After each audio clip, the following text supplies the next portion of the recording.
Good morning, everybody. We're going to get started even as people are filtering in. All right. Well, welcome, everybody. Thanks for coming out on a cold January Cleveland day. I'm Jason Grimes, for those who don't know, lay chair of the Adult Formation Committee. And I'm pleased to bring a personal friend of mine to speak with us today. Dr. Edward Hahnenberg is the Breen Chair of Catholic Theology at John Carroll University. He's also the director of the TUI Center of Interreligious Understanding at John Carroll. Ed is the author of editor of 8 books, including the most recent, a book titled The Legacy and Limits of Vatican II in an Age of Crisis. He's also a past delegate to the U.S. Lutheran Catholic Dialogue and a past theological consultant to the U.S. Catholic Conference of Bishops Subcommittee on Lay Ministry. On a personal note, he has 3 daughters, college age, just post-college age, and almost college age, including his daughter Abby, who's a friend of my daughter Sophie, at Shaker Heights High School. So the purpose of today's session is to kind of, when we think about some of the themes of the year, of belonging as members of St. Paul's, as members of the family of the Church of Christ. One thing that Patricia, I think, did really well at the beginning of the year when we set this all out was that it's kind of a series of concentric circles from belonging at its inner core to ourselves and to God, and then further concentric circles out from there.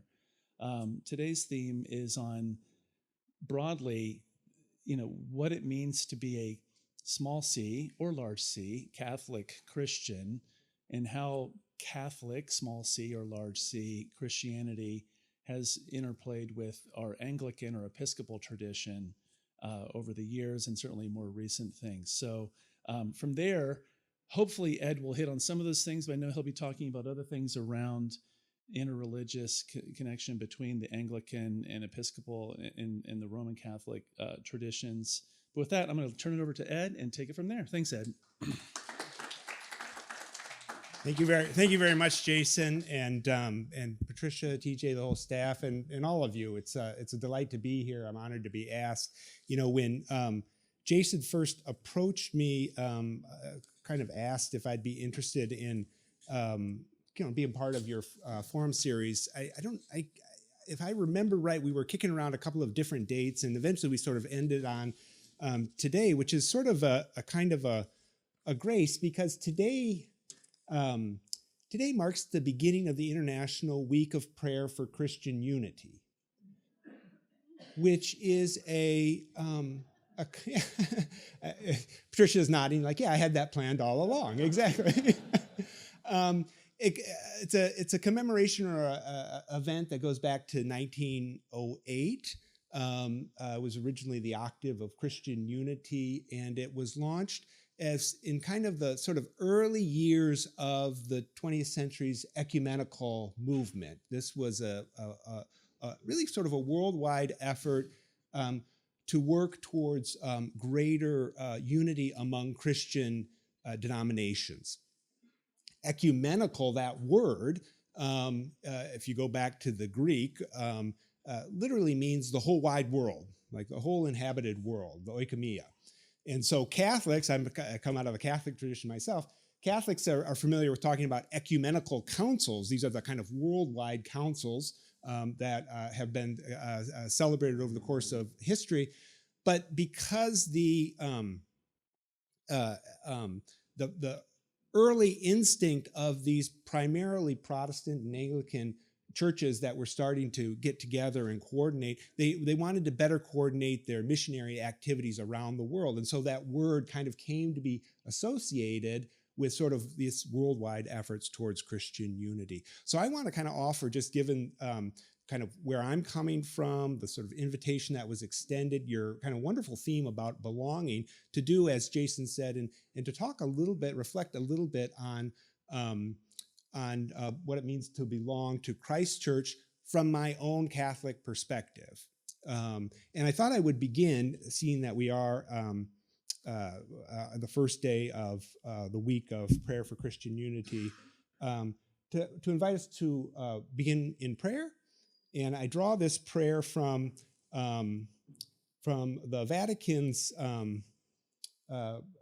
resources for the Week of Prayer for Christian Unity. And so let us just begin by remembering that we are always already in the loving presence of God.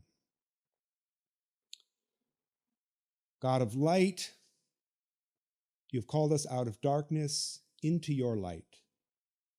May our response to your call lead us to actively seek reconciliation and share your light in the world. Amen. So as I said, just today, I'd like, we have just a little bit of time together. I'd like to share a little bit about the journey that Catholics have been on with regard to Christian unity, ways that we have realized what it means to belong to the larger family of Christ's Church, and to keep in mind in particular, given the audience, particularly how Catholics have understood and grown in their relationship with the churches of the Anglican community over the past 60 years. To begin, maybe just start with where you're coming from and invite you to turn to your neighbor there and reflect on your own ecumenical history, okay? Right? What have been your most significant experiences with other Christian traditions or with Christians from other traditions? So maybe just take a minute to find a friend in groups of 2 or 3 and just share a little bit about your own experience. When I send my students off into a small group like this, I always remind them I've got 3 rules. The first rule is introduce yourself so you know who you're talking to. The second rule is be sure to give everybody a chance to speak. And the third rule is spend most of the time talking about the topic at hand. Okay, so I hope that you should have given you those warnings beforehand. But I thought this morning as I was looking over my notes, I asked this question thinking of you, but then I was thinking, how would I answer that question? And I thought of one person, Molly Grosvenor. A girl that I had a crush in 8th grade and wanted to invite to homecoming. But the problem was that she didn't go to St. Mary's Catholic School. She went to the local public school and attended the Methodist Church. And that was actually, this is a bit of an insight into kind of where Catholics have coming from. That was a big problem for my parents. It's a big problem.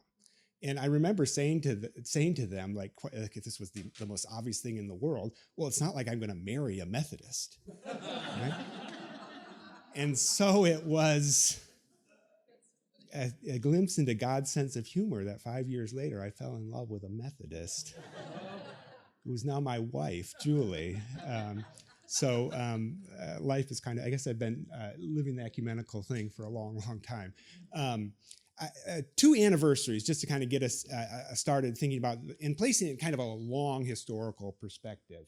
Last year, Christianity worldwide marked the 1700th anniversary of the Council of Nicaea, which, among other things, established the Nicene Creed, which is the root of the creed that many of us across denominations continue to recite today. And on November 28th, to mark that anniversary, the leader of the Roman Catholic Church, Pope Leo XIV, made his first trip as Pope out of Italy to Turkey, where he and a group of other religious leaders, including the Ecumenical Patriarch Bartholomew from the Eastern Orthodox churches, the Oriental Orthodox churches, the Right Reverend Anthony Pogo, Secretary General of the Anglican Communion was there, World Council of Churches representatives, many others, and they gathered to kind of commemorate this sort of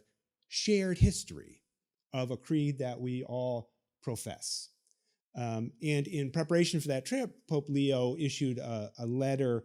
It's really quite beautiful, kind of inspired, as the ecumenical movement, I think, from the beginning was inspired by Jesus's high priestly prayer in John 17, where Jesus, before he faces his passion, prays to God that his followers, that they all may be one, as you, my Father, are in me and I am in you. Kind of this the Christological, if you will, origin of this ecumenical instinct. And Pope Leo, in that letter, says that the creed prompts an examination of conscience, right? Asking each of us as followers of Jesus, what do I believe? And what kind of example of faith in God do I want to give to others? Okay, and much of this then sort of culminates in this notion that working towards unity among Christians is one of the most important things we can do to work towards peace among all people. So that's one anniversary. 2025 was not only the 1700th anniversary of the first General Worldwide Council, it was also the 60th anniversary of the most recent Ecumenical Council, at least as counted by Catholics. Catholics count 21 of these worldwide gatherings of leaders. The first, Nicaea, the most recent, the Second Vatican Council. Again, a worldwide gathering of all Catholic leaders that took place over the course of 4 years, for the autumn months of 1962, 63, 64, and 65, that ushered in a period of really profound change for the Catholic Church worldwide. Most people who have heard anything about the Second Vatican Council know that this was a period in which the Mass, the liturgy, changed from Latin to the vernacular language, but there are a whole host of other of changes in terms of calling Catholics to a deeper engagement with Scripture, inviting a more engaged stance of the Church towards the modern world. But what many people don't realize is how central the ecumenical impulse was from the very beginning. In fact, when John the 23rd, he was the Pope at the time, was elected, kind of in a way, sort of like like Pope Francis was elected, a kind of an older, was imagined as a sort of a placeholder for a new pope to come in. He really surprised everyone a few months into his papacy by calling a new ecumenical council. And this was in 1958. It took a few years to get it ready, but really it kind of came out of the blue because over the course of Christian history, one of the most common prompts for an ecumenical council is some kind of crisis, some kind of heresy or threat to the church, and that wasn't quite the case in the late 1950s. But he had a sense that the church was falling behind, that needed to engage in a more constructive. And so when he announced his plans for an ecumenical council to a small group of cardinals, he was pretty vague about why. He had two reasons. He said, first of all, he thought it would be an opportunity for edification and revitalization of Catholics. And second, that it would be an opportunity to reach out to other Christians in a spirit of fraternity. Okay, so that was sort of new. This idea that Catholics would reach out and make efforts to try and understand better and relate in more positive ways to non-Catholics, because up until this point in time, Catholics were really barred from participating in the ecumenical movement of the 20th century. That in 1928, Pope Pius XI said that really the only way to foster unity from a Catholic perspective is to encourage you wayward heretics and schismatics to repent and come back to the one true church. So Catholic scholars were prohibited from attending these gatherings of other churches, and Catholics were actively discouraged from interacting with other Catholics, which is why I think my parents were so worried about me taking Molly to homecoming. So this idea that the Catholic Church was ready to reach out, and I think there are a lot of reasons for that. Okay, certainly 2 world wars in which Christians across Europe were killing other Christians, right, was certainly an impulse towards this kind of reuniting. The Holocaust certainly gave the sort of the Jewish question, as it was called at the time, great prominence, and it forcing Catholics and other Christians to reflect on the sort of implicit and at times explicit anti-Semitism in the tradition. So there's a lot going on in the world that the Second Vatican Council thought needed to be faced, that Catholics needed to face and needed to engage. So one of the innovations, first time in Catholic history, is that the Vatican invited Protestant, Orthodox, Anglican observers to attend all the sessions of the Second Vatican Council. And they, of course, the council is an assembly of voting bishops in the Catholic Church, but these observers played important roles. They often attended committees when documents were being worked on. There were a couple of dozen of them alongside 2,500 bishops of the Catholic Church, but they played a kind of an outsized role. Canon Bernard Pauli represented the Archbishop of Canterbury for the Anglican Communion. And I could go on and say a lot about the impact of the ecumenism at the Second Vatican Council. Kind of culmination of this, the Second Vatican Council produced 16 documents. One, and there's an ecumenical flavor to almost all of them, but one was dedicated explicitly to ecumenism. And it made some rather remarkable claims for Catholics at the time. That today seems sort of like, well, that's obvious, okay? It began with the fact that we believe in one God, that we believe in one Savior, Jesus Christ, that we share a common creed, that we all share a common baptism, right? Pointing out something that's true in the Catholic Church, as it is in many other Christian churches, that if someone changes churches, they're not rebaptized, right? Catholics recognize the baptism of non-Catholics. And it said, and this was what was kind of shocking to Catholics at the time, that in these historical disputes that led to these ruptures, people on both sides were to blame, okay? People on both sides were to blame, right? To blame. In other words, it wasn't just Luther's fault that the Protestant Reformation, it wasn't just Henry VIII, okay? And that was, and the document then goes on to give some quite practical ways, sort of what's the process if we want to be kind of more accepting, more engaging. First of all, avoid negative stereotypes and false assumptions about others. A second strategy is dialogue among experts to really get at the heart of what were the kind of theological or doctrinal disagreements. Third, very important, work together on projects that serve others, the needy, these kind of joint projects, okay? Common prayer when appropriate, and self-reform and self-renewal, okay? It's not just about, again, about your problems, dialogue partner. It's also about some of our problems and our issues that we need to face. And that, and all of those have kind of given a concrete shape to the way in which Catholics have engaged other people of other Christian communities since the Second Vatican Council.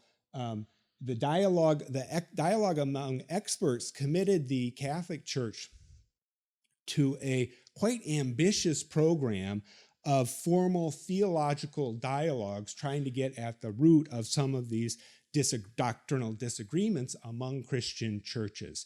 And so you can see here kind of an infographic of the dialogues officially sponsored by the Vatican, again, with budgets and staff to support them, engaged at a quite high level with something like 15 different churches and communion of churches, including the World Lutheran Federation, including the Anglican Communion, including the United Methodists. And you can see it's a lot of stuff up there, but the way that the Catholic Church thinks about it is there's the Eastern section, right? All those churches that are separated going back to the 11th century, kind of the Orthodox world. And then the Western section has to do with those divisions that came out of the 16th century Reformation, the Protestant Reformation. Just going to the Vatican website, there's a whole office there dedicated to promoting Christian unity, and you can see the various groups and their documentation and their work. And that's just at the international level. There are kind of corresponding dialogues at the national level in a variety of different places, right, including the United States. So, for example, Jason mentioned that for 9 years I served on the U.S. Lutheran Catholic Dialogue. And so we would meet a group of probably 24 scholars twice a year, working through where we agree, where we disagree on a particular topic, producing kind of statements of agreement, statements of where we still disagree, what needs to be done moving forward. So this is a kind of a very sort of high level of trying to just really understand one another. And there have been some notable advances, including kind of most famously in 1997 or 99, the Vatican and the World Lutheran Federation signed the Joint Declaration on Justification, which took up probably the most important theological divide of the Protestant Reformation. How are we saved? And said, basically, we agree. Right? And what we have different ways of talking about it today, but we share the kind of common faith that Christ saves us, right? And takes the initiative in that salvation. If you drill down to the Anglican community, the body responsible for this is the Roman Catholic International Commission, or ARCIC. And just to highlight this particular set of relationships among Catholics and Anglicans, that it has unfolded over the course of a series of these rounds of dialogue. In the immediate aftermath of the Second Vatican Council, the Archbishop of Canterbury, Michael Ramsey, did not attend the council, but in the year after it closed, he visited Rome and was embraced by Pope Paul VI, who was the Pope at the time. Pope Paul VI gave him kind of famously his Episcopal ring from the time he was the Bishop of Milan, which was a powerful symbolic gesture recognizing, that he's sort of a brother bishop in this Christian family. And they signed a statement that emphasized mutual respect, shared Christian heritage, and a commitment to serious dialogue for unity. And that's what launched this international commission, which has been quite productive. And I get excited about all this stuff, but I appreciate that not everybody else does. So we kind of really quickly, some of the highlights from these dialogues had to do with topics. Incredible progress was made in discussions over the Eucharist. For example, recognition that we all believe in the real presence. We have different ways of talking about it. That often shocks my Catholic students, that we share belief in the real presence with other Christians. The sacrificial nature of the Mass. Ministry. We agree that the threefold office of bishop, presbyter, and deacon is foundational to church structure. Authority in the church. They began to make some progress on how do we understand the Pope. Okay. One of the keys has been in all of this, and this is just an important methodological point, one of the things that's made it successful has been looking together at the early church, Scripture, and the first few centuries, because that's a history that we all share. Okay? And one of the key concepts has been this notion of koinonia, or communion, that the church is first and foremost not a bunch of structures or a bunch of top agendas, but it's first and foremost a communion of people with one another and with God. So sort of the vertical and the horizontal, and that's deep in the early the thinking of Christians in the early church. They've looked at some other topics: moral life, Mary, and very importantly, this 1999 document, The Gift of Authority, the dialogue. Said that Anglicans are willing to acknowledge a universal primacy. This has been the big sticking point. Well, a couple of sticking points, but the Pope is a big one. But that the Anglicans would be willing to accept a universal primacy of the Bishop of Rome as a gift for unity for the whole church, provided it's exercised in a way that doesn't or that respects the local churches. Okay, And then this last round has been has seen a kind of a shift in method where the focus is less on trying to explain myself to you, and more this method of receptive ecumenism asks the question, what can we learn from you, from your strengths that can help our weaknesses? So it's a different kind of a model that really is trying not just for please understand me, but wow, there's something kind of special that you have that we maybe haven't emphasized as much over the course of history, or could learn something from. And then, of course, moral discernment, which we could spend the rest of the day talking about, because this is, of course, has been one of the more recent challenges, not only for unity among different churches, but unity within our own communions, particularly differences in questions over human sexuality. Another way of kind of just looking at it, you can see, and again, you can study this if you're so inclined afterwards, but this notion of a kind of a journey unfolding, the core concept of communio or communion, overcoming some of these divisions. In the present moment, we've kind of shifted to asking what we can learn, and the sort of remaining issues, if you can kind of summarize sort of like at a kind of a macro scale, what Anglicans are saying in these dialogues is helpful, or something that they can learn from Catholics, is this commitment to a universal unity, right? And what Catholics are saying they can learn from Anglicans is the ways in which your communion, your churches, allow for greater lay participation in decision-making and reflection and so on and so forth. So that gives us a sense of kind of where we are. And I think some of the to put it kind of more in terms of the challenges, the flip side of those positives are that the kind of unity, global unity that is strong in Catholicism, it has a shadow side, which is kind of fostering a kind of a uniformity or a kind of a centralization that can discourage, right, activity and initiative on the lower level. And for Anglicans, again, what they're saying is that the tension that Anglicans face is that the autonomy of different parts of the communion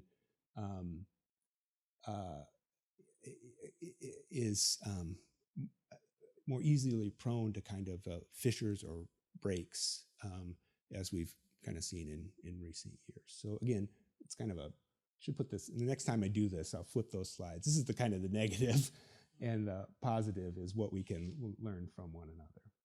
Which I want to be sure to give you a chance to talk a little. One last kind of moment here is an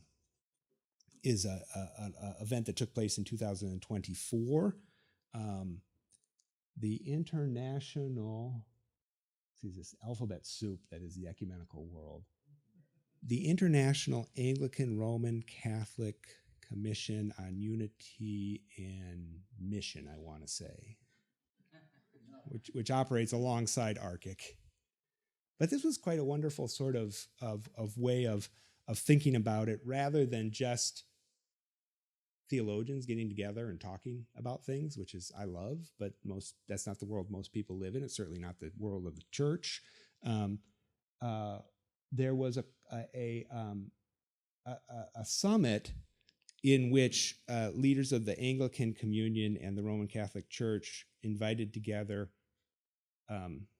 bishops, one Anglican, one Catholic bishops from 27 different countries, came together in Rome, and then went on to Canterbury, in which they sort of pledged to work together in their local contexts on issues of common concern, okay?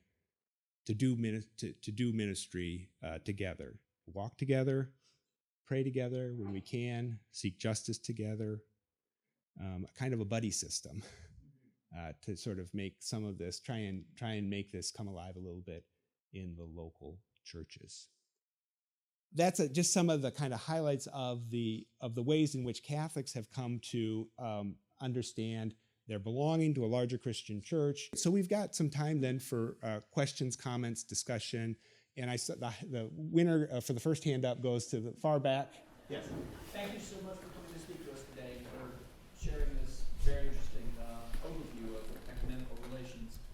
I know there's considerable misunderstanding about the concept of papal infallibility, and I'm wondering if RSIC has done any work along those lines and if there's any common understanding on that question. Yeah, no, it's a great question, and that has come up in a number of different ecumenical dialogues, including the Lutherans and oh, I'm sorry, yeah, good. The question was, there was a lot of misunderstanding among non-Catholics about the doctrine of papal infallibility. And could I say a little bit more about that? And I would say that, yeah, no, that has been, it's interesting just historically, and this was kind of a wise move in the late 60s when Catholics kind of entered into these conversations, that those first conversations started on easier topics, like the creed, okay, like baptism. And gradually moved to say, well, you know, we got to kind of start facing some of these difficult ones. And the role of the Pope, Catholics, in terms of, there's sort of two issues. One is papal primacy, which is the idea that the Pope is sort of, in a way, the pastor of the universal church. The other is papal infallibility, which has to do exclusively with his teaching authority. And it does not mean that the Pope is never wrong, right? It does not mean that everything the Pope says is right, okay? Papal infallibility from a Catholic perspective is in fact a quite restrained moment of papal authority that only applies when certain conditions are clearly met, okay? First, the Pope has to be speaking, and this is what the First Vatican Council defined. So 1870, the dogma for Catholics, a very big doctrine of papal infallibility, was formally defined. And it said, the Pope speaks infallibly when, first of all, he's speaking as head of the universal church, okay? So the Pope is not always acting as the head of the universal church. In fact, as a great example, Pope Benedict, who was a very kind of strong conservative pope, was also a very good theologian, and he didn't want to stop being a theologian when he became pope, so he kept writing books, including some great books on Jesus. And the opening of his first book on Jesus of Nazareth, he says quite specifically, this is the work of a theologian, right? Not the proclamations of a pope, so feel free to disagree. Okay, so when he's acting in his role, when he's speaking on a matter of faith or doctrine, faith or morals. Okay, so it can't apply. You know, Pope Leo could say that Chicago White Sox are the best team, right? But that he could not exercise that infallibly, right? Because that's beyond his purview. And the third is that it has to be unambiguous and clear. So since 1870, all Catholic theologians agree the Pope has only spoken infallibly or exercised the charism of infallibility once in 1950 when Pope Pius XII defined the Assumption of Mary into heaven. So it is not a huge part of the Catholic magisterium, okay? And in some ways it's interesting to look at it historically. I'm sorry, I could spend the rest of the day talking about this, but I'll end with this. In some ways, it's interesting to look at the reason why the First Vatican Council defined papal infallibility, right? At a time when the papacy was literally under assault in the midst of the unification of Italy. I mean, he was being attacked because he owned a lot of Italy, and that was being taken from him, the war over the Papal States. But anyway, in a way, it's not unlike the rise of biblical fundamentalism in some Protestant churches. It's a reaction to modernity's need for certainty.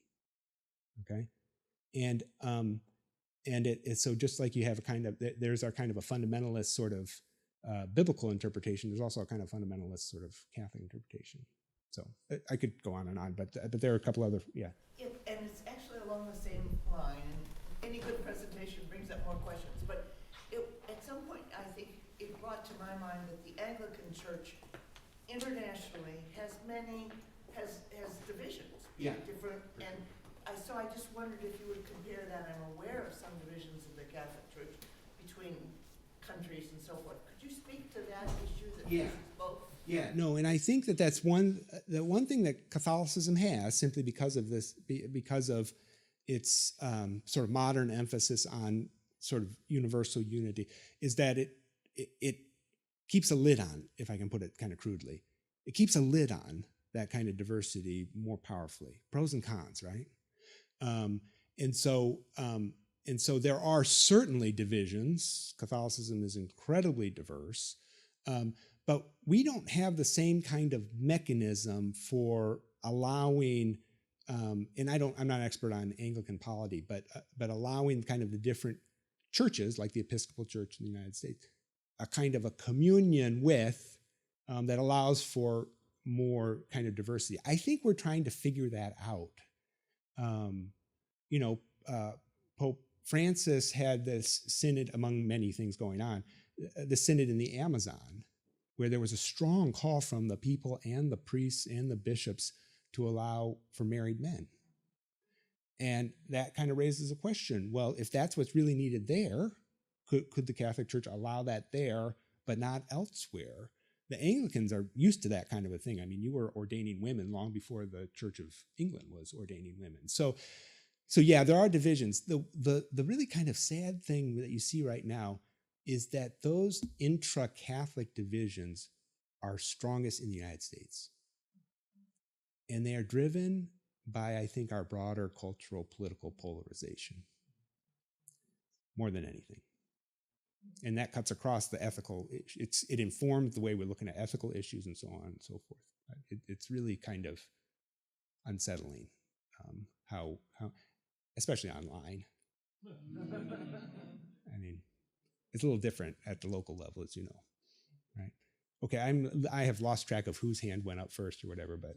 Very interesting presentation, so much to unpack. You had a slide up there about the 3 archics. Yeah. And I noticed that the time span for each one was different. The first one was about 10 years, the second was the longest, yeah. The third is ongoing.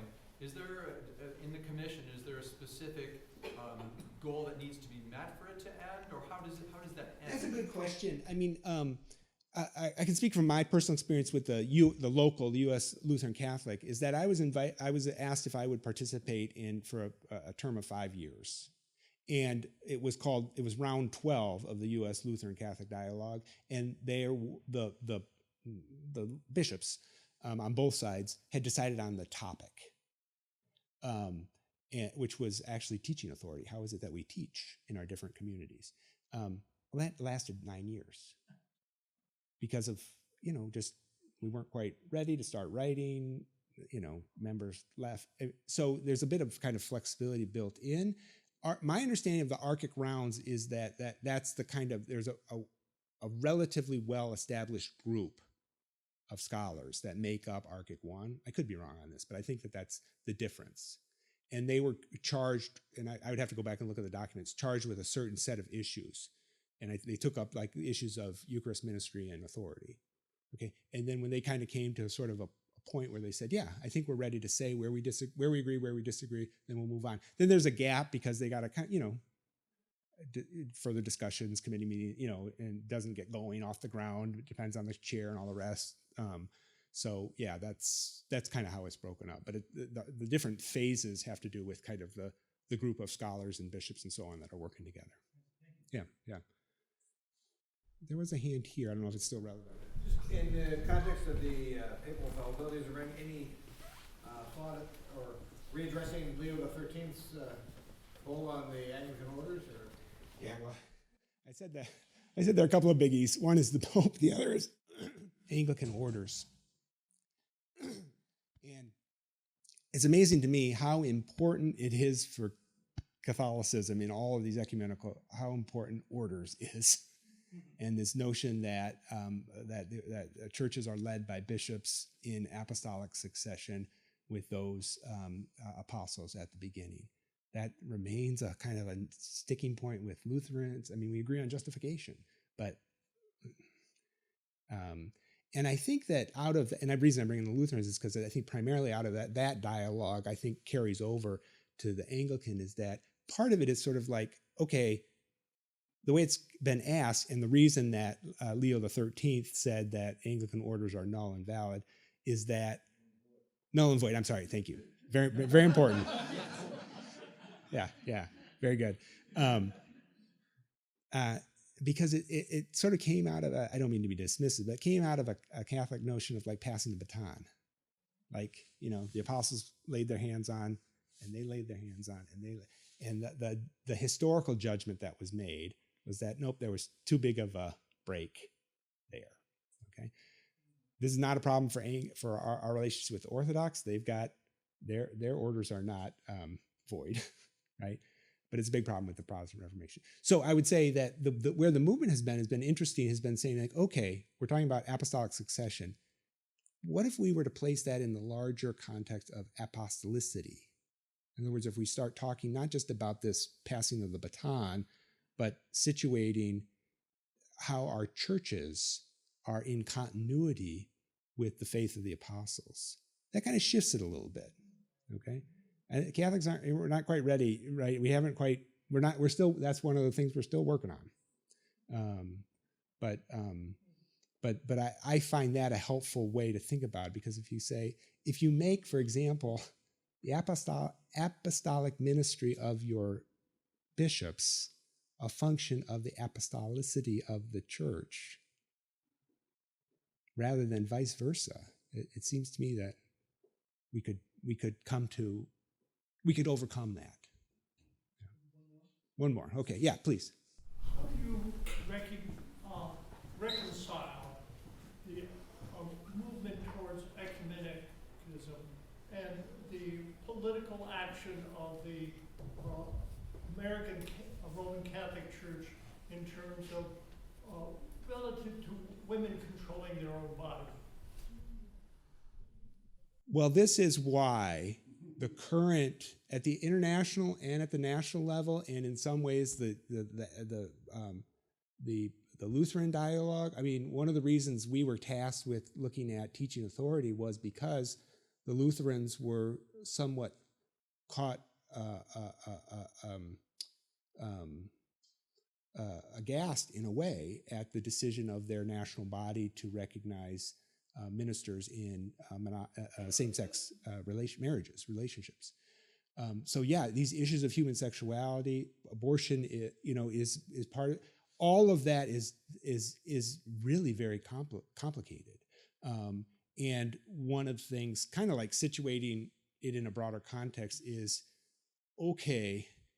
We can talk about the issue of the morality of abortion, the morality of gay marriage, or we can step back a little bit and talk about, well, how do you come to determine what is the faith of the church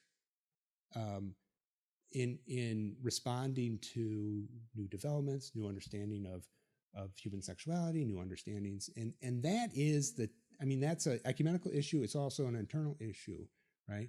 Because being part of a historically revealed tradition, right, that God became flesh in Jesus, and having that desire to remain faithful to Jesus, who didn't say anything about a lot of these topics, but yet we still have to navigate. The question is always, where do we, is this something that can adapt, or is it something that can't adapt? We are dealing, there's abortion, there's also women, the ordination of women in our tradition. And it's not something you can answer once and for all for everything. It's a constant process of discernment. And I would say that, just speaking from my experience, one of the most hopeful things for the Catholic Church right now is this whole language of synodality, which again, we've learned kind of from Protestants and Orthodox. But Pope Francis launched this incredible process that's slow going, but it's trying to kind of consult with people to sort of see where the Spirit is moving and so on and so forth. None of this is easy. It's not just a, as I say, the church is not a democracy, but it's not a monarchy either, right? How do you kind of navigate in between those? So I could say much more, and I'd love to. And if anybody wants to keep the conversation going, but I know I want to get you to church on time.